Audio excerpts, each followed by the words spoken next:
Thank you, Mr. Chairman.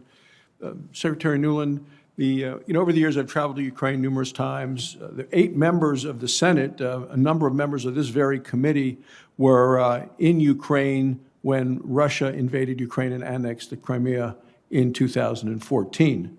On another trip, traveled with Senator McCain and Senator Cotton. We went to eastern Ukraine, met with courageous men and women fighting for their country's freedom and their future.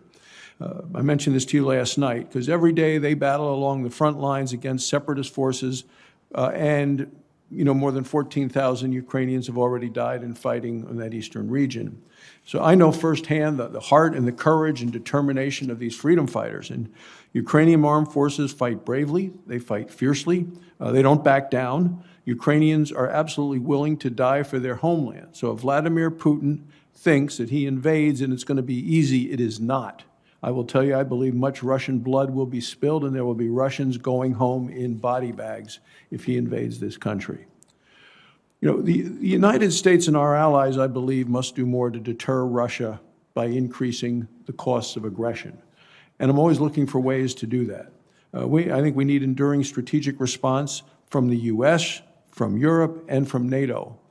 So I'm looking in terms of how we can respond to put Putin's bold and dangerous behavior away, because the repercussions go far beyond Ukraine, and we need to make sure we don't fail this test. When I talked to President Zelensky in September of this year, he said they needed anti-tank missiles, anti-aircraft missiles, better radar, and that's in that location.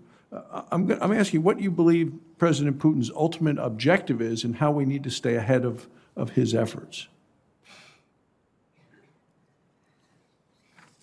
Again, I work hard to stay out of the inside of President Putin's brain. That said, he's been pretty clear about his regret at the fall of the Soviet Union, at his regret that Ukraine and Russia are no longer one country, and about his skepticism with regard to Ukraine's sovereignty, territorial integrity, and independence. And I think that's what's motivating here, is that he may be trying to leave as his legacy the reconstitution of something that was rejected by the people of the lands that he is moving on.